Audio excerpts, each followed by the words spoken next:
ladies. So I'm sorry we have not been able to meet in person for a long time.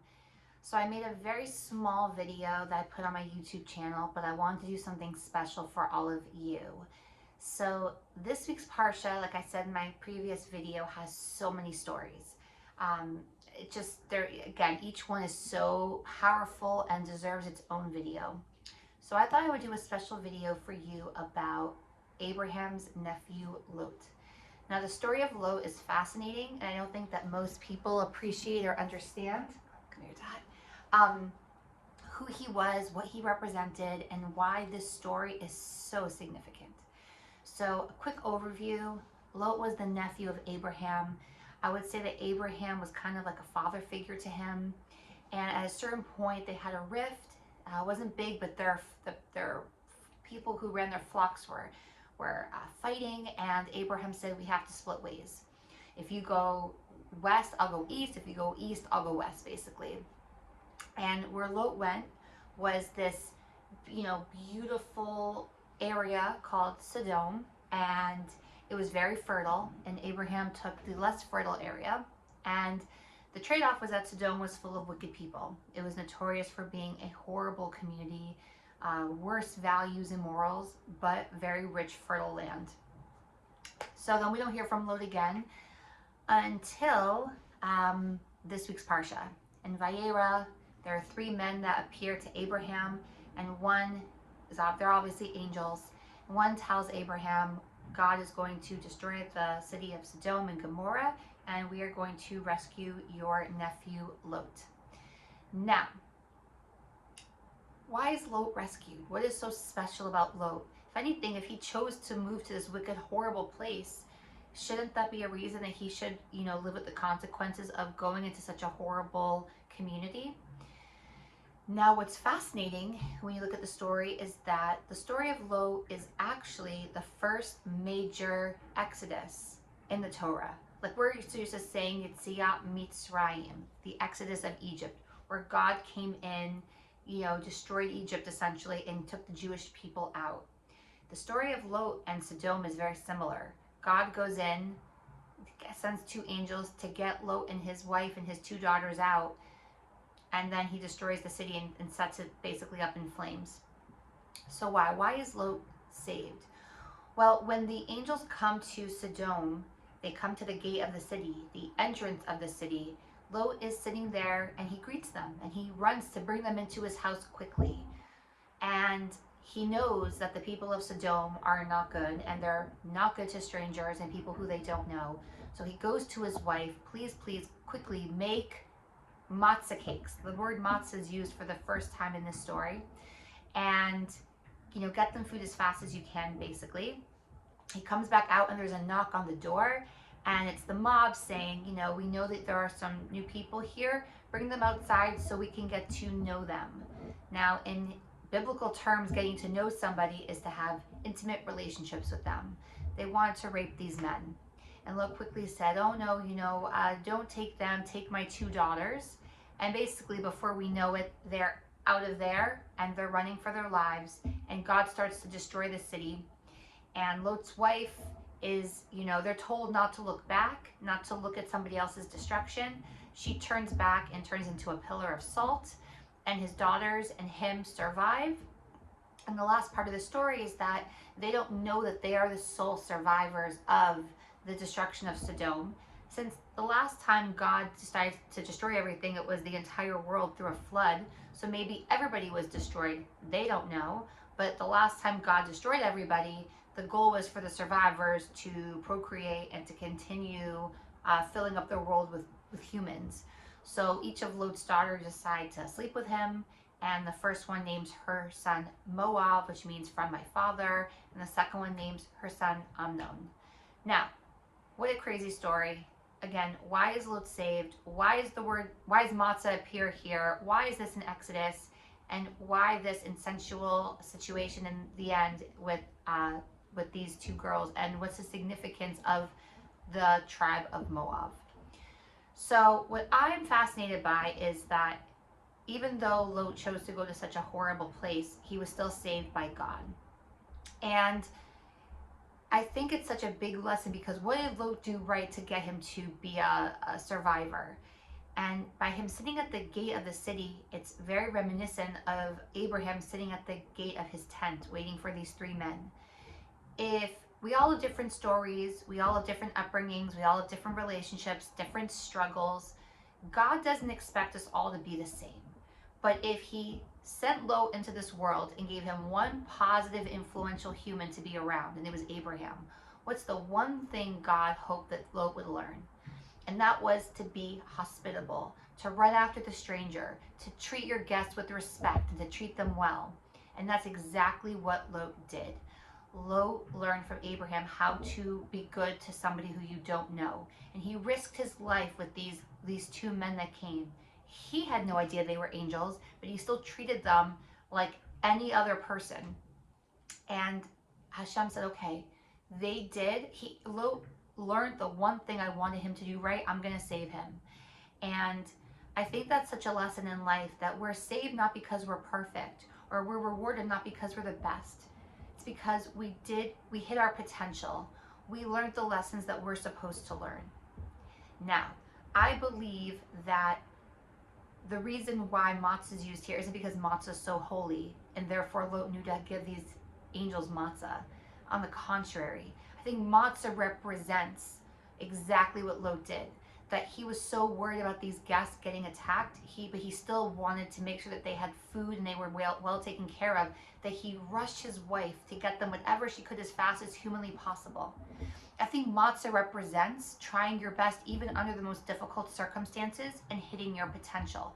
That's why it's the bread of affliction. It's not easy to always do the right thing, but we try our best and do it anyways, on our own terms and our own way, with our own story. And that's what matzah is, and that's why I think matzah is brought up with the story of Egypt again, because the Jewish people weren't saved for being perfect in Egypt. They were saved because they did the best that they could under the circumstances. And they were so excited to leave and to follow God into the desert. And that's what this story is really about. Now, what's beyond fascinating is, who is Moab? From this weird sexual encounter between Lot and his daughter, where have we heard this tribe before? That's right, the people of Moab were very bad to the Jewish people. Later on in the Torah, after the Jews are following God into the desert, there's an evil king named Balak who wants to destroy the Jewish people. He hires a sorcerer named Bilam who is supposed to curse the Jews. And every time he tries to curse us, he blesses us. That's where we actually get the morning prayer, Ma Tovu Yaakov Elohai Lekayom from. How good are the tents of Jacob? It's basically because the reason why he couldn't curse us was because he saw how the tents of the Jewish people weren't looking into one another, that everybody had their own privacy, but we were all a group. And the family unit was so strong that Bilam couldn't break that down. But how did he eventually get the Jews? He got the women of Moab to come and seduce the Jewish people.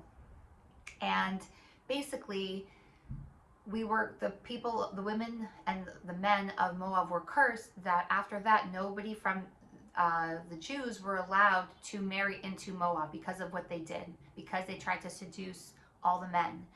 And then there was one famous woman who came from Moab who was allowed back into the Jewish people, and that was Ruth, because Ruth realized the power of looking out for her mother-in-law Naomi. That after Ruth's husband died and her brother-in-law died and her mother-in-law was widowed with no men, no children left, she wouldn't leave her side and said, wherever you go, I go.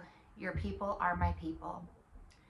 Ruth, even after thousands of years, embodied the energy of of Abraham and of Lot, of caring for a stranger, caring for somebody outside of yourself, loving your neighbor like yourself, right? This v'ahavta l'reacha et kamocha, what we believe the entire Torah is built on, loving your neighbor as yourself. It's so powerful, and she got it.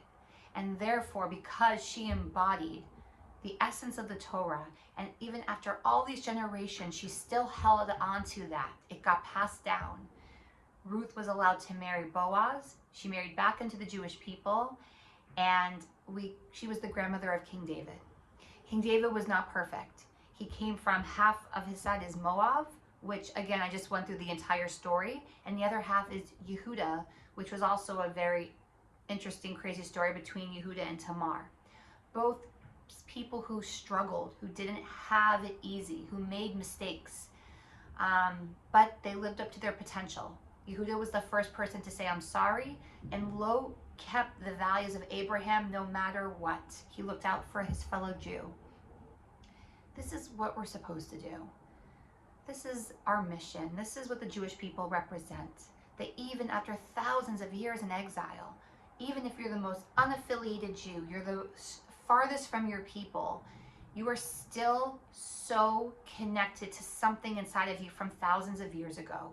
You still have some morals, ethics, values that separate you from everybody else. That you still look out for somebody who's different than you. That you fight for the underdog. That you believe in something bigger than yourself. And what I mean isn't a God, it means that you realize that every single person deserves to be here and you have to treat everybody with respect. That's what will bring us back. That's redemption. Realizing you're not perfect, you're going to make mistakes, that life is a struggle, but you always try to do the best you can do under your specific circumstances, and that you continue to grow and to hit your potential until the day that you die. That's what this parsha represents. That's why this is the first Exodus. That's why this story is so profound and so special, because as we have the covenant between Abraham and God, and his declaration to Abraham and his brit that Abraham's going to be this big and mighty nation, and God loves him and he's going to bless his children. At the same time, we've got this other narrative that there's people amongst us that used to be connected to our people who are hidden, who have gone far away, and yet somehow they're still going to come back to, and we're going to reunite. And I really believe that that's the purpose of this parsha, to show us that there are so many Jews today who are missing. There are 10 tribes from the Second Temple, the First Temple period, the Second Temple period. We don't know where they are. There's Marano Jews. There's Jews from the Holocaust that assimilated, that were, sent to Christian families, to convert, to save their identity.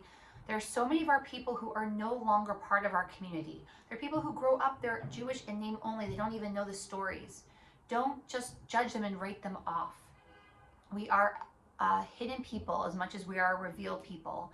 And I think that at the end of the day, we need to treat everybody with respect, regardless of where they come from, regardless of who they are, regardless of how they pray, because each of us knows what we're supposed to do, who we are, and how we're supposed to affect the person next to us, and what our role is in this bigger picture that we can't see. And I think that's the story of Lot, and that fact that that sometimes the most beautiful things come to this world in very hidden ways, and that the lineage of the Messiah, of King David, stemmed from Sodom, the most wicked place in the world. We can't judge, because you never know the holy things that are going to come from unholy situations and experiences. Anyways, I miss you all so much. I hope to see you all soon. Shabbat Shalom.